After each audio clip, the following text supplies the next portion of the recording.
Welcome to my channel. ಉತ್ತರ Karnataka recipe ನೋಡಕತ್ತಂತ ಎಲ್ಲ ನನ್ನ ಅಕ್ಕ ತಂಗಿಯರಿಗೂ ನಿಮ್ಮ ಮನೆ ಮಗಳಾದ ಲಕ್ಷ್ಮಿ ಆರ್ ಮಾಡುವ ನಮಸ್ಕಾರಗಳು. ಇವತ್ತಿನ ರೆಸಿಪಿ ಏನು ಹೇಳ್ಕೊಡ್ತೀನಿ ಅಂದ್ರೆ ನುಗ್ಗೆಕಾಯಿ ಪಲ್ಯ ಮಾಡೋದು ಹೇಳ್ಕೊಡ್ತೀನಿ, ನೋಡ್ಕೊಂಬನ್ನಿ. ನೋಡ್ರಿ, ನುಗ್ಗೆಕಾಯಿ ಈ ಥರ ಬಿಡಿಸಿ ಈ ಥರ ಸೈಡಿಗಿದ್ದೆಲ್ಲ ಬಿಡಿಸಿ ನೋಡ್ರಿ ಕಡ್ಡಿ. ಇವಾಗ ನೋಡ್ರಿ ನುಗ್ಗೆಕಾಯಿ ಒಂದು 5 ನಿಮಿಷ ಕುದಿಸ್ಕೊಳ್ಳೋಣ, ಬೇಯಿಸ್ಕೊಳ್ಳೋಣ ನೀರಾಗ ಹಾಕಿ. ಇವು ತೊಳೆದಿಟ್ಟಿನ್ರಿ. ಇವು 4 ನುಗ್ಗೆಕಾಯಿ ಅವು ನೋಡ್ರಿ, ಕಟ್ ಮಾಡೀನಿ. ಇವು ನೋಡ್ರಿ ಒಂದು 5 ನಿಮಿಷ ಬೇಯಿಸ್ಕೊಳ್ಳೋಣ ನೀರಲ್ಲಿ. ನೋಡಿ ಇವಾಗ ಬೇಯಿಸ್ಕೊಂಡಿದ್ದೀನಿ ನೋಡ್ರಿ, ಈ ರೀತಿ ಬೇಯಬೇಕು. ಇದರ ಒಂದು ಚಿಟಿಕೆ ಅರಿಶಿನ ಪುಡಿ ಹಾಕಿ ಕುದಿಸ್ಕೊಂಡು ನೋಡ್ರಿ. ಇವಾಗ ತಗೋಣ, ನೀರು ತಗೋಣ.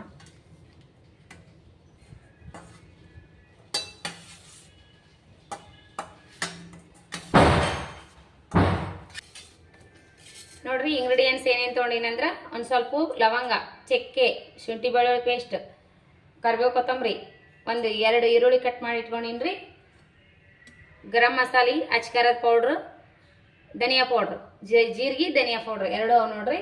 ಇವಾಗ ನೋಡ್ರಿ ಮಾಡೋಣ ಬನ್ನಿ. ನೋಡ್ರಿ 2 ಸ್ಪೂನ್ ಎಣ್ಣೆ ಹಾಕಿದ್ದೀನಿ.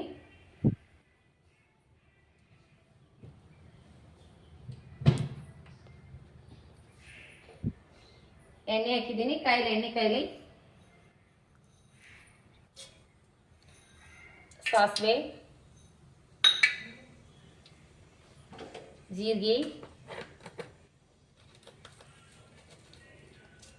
ಜೀರಿಗೆ ಹಾಕಿದ್ದೀನಿ ರೀ.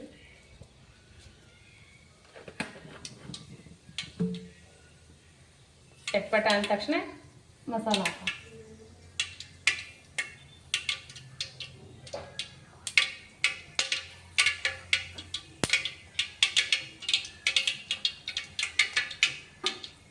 ಈಗ ನೋಡ್ರಿ ಚಕ್ಕೆ ಹಾಕೋಣ, ಲವಂಗ ಹಾಕೋಣ, ಚಕ್ಕೆ ಲವಂಗ ಹಾಕೋಣ. ಈಗ ಈರುಳ್ಳಿ ಹಾಕೋಣ.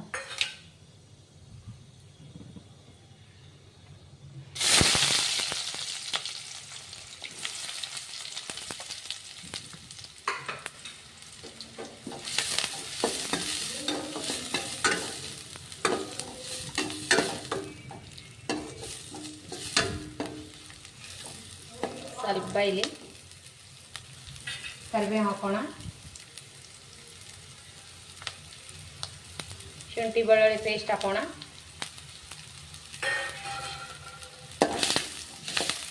ಶುಂಠಿ ಬೆಳ್ಳುಳ್ಳಿ ಇದು ಜಜ್ಜಿ ತೊಗೊಂಡು ನೋಡ್ರಿ. ಶುಂಠಿ ಬೆಳ್ಳುಳ್ಳಿ ಸ್ವಲ್ಪ ಗೋಲ್ಡನ್ ಕಲರ್ ಬರೋವರೆಗೂ ಫ್ರೈ ಆಗಲಿ. ಆಮೇಲೆ ಟೊಮೆಟೊ ಹಾಕೋಣ.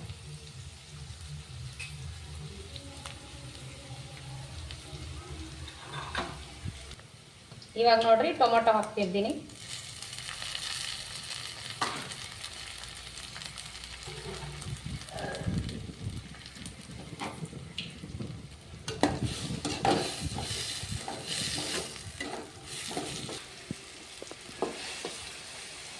ಇವಾಗ ನೋಡ್ರಿ ನುಗ್ಗೆಕಾಯಿ ಹಾಕೋಣ, ಬೇಯಿಸಿಟ್ಕೊಂಡಿರುವಂಥವು.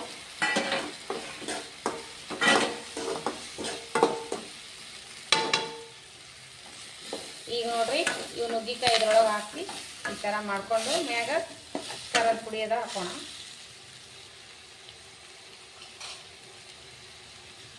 ನೋಡ್ರಿ ಧನಿಯಾ ಪೌಡ್ರ್ ಹಾಕ್ತಾ ಇದ್ದೀನಿ. ಧನಿಯಾ, ಜೀರಿಗೆ ಪೌಡ್ರ್, ಅಚ್ಕಾರದ ಪೌಡ್ರು, ಮಸಾಲೆ, ಗರಂ ಮಸಾಲೆ.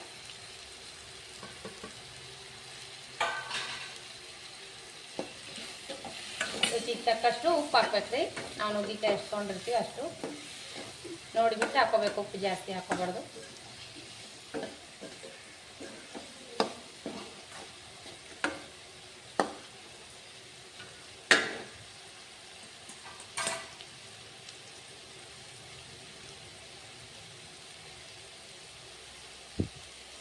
ನೋಡ್ರಿ ರುಚಿಗೆ ತಕ್ಕಷ್ಟು ಉಪ್ಪು ಹಾಕಿದ್ದೀನಿ. ರುಚಿಗೆ ತಕ್ಕಷ್ಟು ಉಪ್ಪು, ಸ್ವಲ್ಪ ಇದಾಗಲಿ ಅದ. ಈಗ ನೋಡ್ರಿ ಸ್ವಲ್ಪ ಹುಣಸೆ ಹಣ್ಣಿನ ರಸ ಹಾಕೋಣ, ಪೇಸ್ಟ್ ಬರ್ಲಕ್ಕ.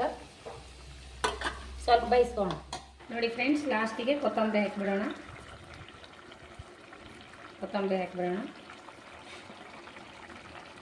ಕೊಬ್ಬರಿ ಪುಡಿ ಹಾಕಿನ ಫ್ರೆಂಡ್ಸ್. ನಾನು ಇದಕ್ಕೊಂದು ಸ್ವಲ್ಪ ಕೊಬ್ಬರಿ ಪುಡಿ ಹಾಕಿದ್ದು ನೋಡ್ರಿ. ಈ ರೀತಿ ಎಣ್ಣೆ ತೇಲುವರೆಗೂ ಬೈಸ್ಕೋಬೇಕು ನೋಡ್ರಿ. ಮೇಲ್ಗಡೆ ಹೆಂಗೆ ಎಣ್ಣೆ ತೇಲಾಕತ್ತದ, ಇವಾಗ ಬಂದ್ ಮಾಡಿಬಿಡೋಣ ನೋಡಿ ಫ್ರೆಂಡ್ಸ್. ಈ ರೀತಿ ರೆಡಿ ಆಯಿತು ನುಗ್ಗೆಕಾಯಿ ಪಲ್ಯ. ಮಸ್ತ್ ಅಂದ್ರೆ ಮಸ್ತ್ ಆಗ್ತಾವ. ಬರೀ ನುಗ್ಗೆಕಾಯಿ ಸಾರು ಮಾಡಿರ್ತೀರಿ, ನುಗ್ಗೆಕಾಯಿ ಪಲ್ಯ ಯಾರು ಮಾಡಿರಲ್ಲ. ಈ ಥರ ಗೊಜ್ಜು ಥರ ಮಾಡ್ಕೋರಿ. ಅನ್ನದ ಜೊತೆ ಸಖತ್ ಕಾಂಬಿನೇಷನ್ ನೋಡ್ರಿ. ಮಸ್ತ್ ಅಂದ್ರೆ ಮಸ್ತ್ ಆಗ್ತದ. ಭಾರಿ ಟೇಸ್ಟ್ ಆಗಿದೆ. ಇದಕ್ಕೆ ಫ್ರೆಂಡ್ಸ್ ನಾನು ಕೊಬ್ಬರಿ ಪುಡಿ ಸ್ವಲ್ಪ ಶೇಂಗಾ ಪುಡಿ ಹಚ್ಚೀನಿ.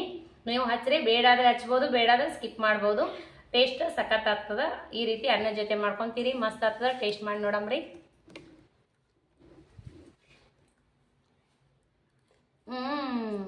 ಸೂಪರ್ ಆಗಿದೆ ನೋಡ್ರಿ. ನೀವು ಮಾಡ್ಕೊಂಡು ತಿನ್ರಿ. ಲೈಕ್ ಆದ್ರೆ ಒಂದು ಲೈಕ್ ಮಾಡಿರಿ, ಶೇರ್ ಮಾಡಿರಿ, ಸಬ್ಸ್ಕ್ರೈಬ್ ಮಾಡಿ ನೋಡ್ರಿ, ಸಪೋರ್ಟ್ ಮಾಡಿರಿ.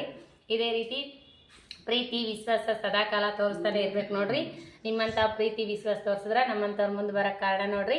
ಮತ್ತು ಮುಂದಿನ ರೆಸಿಪಿ ಒಳಗೆ ಸಿಗೋಣ ಫ್ರೆಂಡ್ಸ್. ವಿಡಿಯೋ ಮಾತ್ರ ಎಂಡ್ ತನಕ ನೋಡ್ರಿ, ಯಾರು ಸ್ಕಿಪ್ ಮಾಡಬೇಡ್ರಿ. ಏನು ಹಾಕಿನಿ ಏನಿಲ್ಲ ಅಂತ ಸಿಂಪಲ್ಲಾಗಿ ಟೇಸ್ಟಿಯಾಗಿ ಮಾಡುವಂಥ ನುಗ್ಗೆಕಾಯಿ ಪಲ್ಯ ಈ ರೀತಿ ಮಾಡ್ಕೊಂಡು ತಿನ್ರಿ. ಲೈಕ್ ಆದ್ರೆ ಒಂದು ಲೈಕ್ ಮಾಡಿರಿ, ಶೇರ್ ಮಾಡಿರಿ, ಸಬ್ಸ್ಕ್ರೈಬ್ ಮಾಡಿ ನೋಡ್ರಿ, ಸಪೋರ್ಟ್ ಮಾಡಿರಿ ಪ್ಲೀಸ್. ನಮಸ್ಕಾರ ಫ್ರೆಂಡ್ಸ್. ಮತ್ತು ಮುಂದಿನ ರೆಸಿಪಿ ಒಳಗೆ ಸಿಗೋಣ ಫ್ರೆಂಡ್ಸ್. ನಮಸ್ಕಾರ ಫ್ರೆಂಡ್ಸ್, ಬಾಯ್.